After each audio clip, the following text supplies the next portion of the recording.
నమస్కారం 6 టీవీకి స్వాగతం. నేను సహన. వెదర్ రిపోర్ట్ అప్డేట్స్ లో భాగంగా రెండు తెలుగు రాష్ట్రాలలో వాతావరణ ఉష్ణోగ్రతలు ఎలా ఉన్నాయో తెలుసుకుందాం. Let's start with Telangana. Telangana రాష్ట్రంలోని పలు జిల్లాలలో వాతావరణ ఉష్ణోగ్రతలు ఎలా ఉన్నాయో చూసుకుందాం. ఆదిలాబాద్ లో చూసుకున్నట్లయితే 32.6 డిగ్రీ సెల్సియస్ నమోదవుతుంది. ఇక నిజామాబాద్ లో చూసుకున్నట్లయితే 32.2 డిగ్రీ సెల్సియస్ నమోదవుతుంది. తర్వాత మెదక్లో 32.4 డిగ్రీ సెల్సియస్ నమోదవుతుంది. ఇక హైదరాబాద్ లో 34 డిగ్రీ సెల్సియస్ నమోదవుతుంది. తర్వాత ఖమ్మంలో చూసుకున్నట్లయితే 31 డిగ్రీ సెల్సియస్ నమోదవుతుంది. ఇక హన్మకొండలో 29 డిగ్రీ సెల్సియస్ నమోదవుతుంది. లాస్ట్ లో రామగుండంలో చూసుకున్నట్లయితే 33.2 డిగ్రీ సెల్సియస్ నమోదవుతుంది.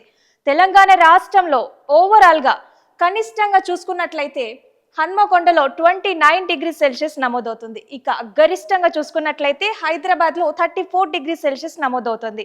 వాతావరణ ఉష్ణోగ్రతలు ఎక్కువగా ఉండటం వల్ల పలు జాగ్రత్తలు తీసుకోవాలని వాతావరణ శాఖ హెచ్చరిస్తోంది. ఇక తెలంగాణ రాష్ట్రంలో వర్షాలు ఎక్కడెక్కడ కురిసే అవకాశాలు ఉన్నాయో చూసేద్దాం. తెలంగాణ రాష్ట్రంలో పొడి వాతావరణం ఏర్పడే అవకాశం ఉంది.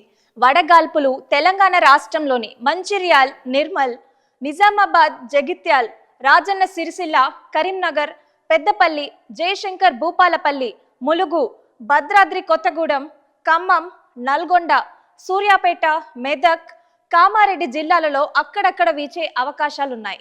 ఇక ఆంధ్రప్రదేశ్ రాష్ట్రంలో ఏ జిల్లాలలో వాతావరణ ఉష్ణోగ్రతలు ఎలా ఉన్నాయో చూసేద్దాము. విశాఖపట్నంలో చూసుకున్నట్లయితే 31.6 డిగ్రీ సెల్సియస్ నమోదవుతుంది. తర్వాత గుంటూరులో 32.8 డిగ్రీ సెల్సియస్ నమోదవుతుంది. ఇక విజయవాడలో చూసుకున్నట్లయితే 32 డిగ్రీ సెల్సియస్ నమోదవుతుంది. తర్వాత అనంతపురంలో 35 డిగ్రీ సెల్సియస్ నమోదవుతుంది.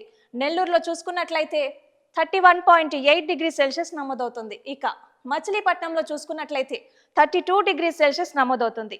ఆంధ్రప్రదేశ్ రాష్ట్రంలో ఓవరాల్ గా చూసుకున్నట్లయితే కనిష్టంగా తిరుపతిలో 30.2 డిగ్రీ సెల్సియస్ నమోదవుతుంది. ఇక గరిష్టంగా చూసుకున్నట్లయితే అనంతపురంలో 35 డిగ్రీ సెల్సియస్ నమోదవుతుంది. ఇవండి రెండు తెలుగు రాష్ట్రాల వెదర్ రిపోర్ట్ అప్డేట్స్. మరో వెదర్ రిపోర్ట్ అప్డేట్స్ లో మళ్ళీ కలుసుకుందాం. Keep watching 6 TV. ఇది సామాన్యుడి ఆరో ప్రాణం.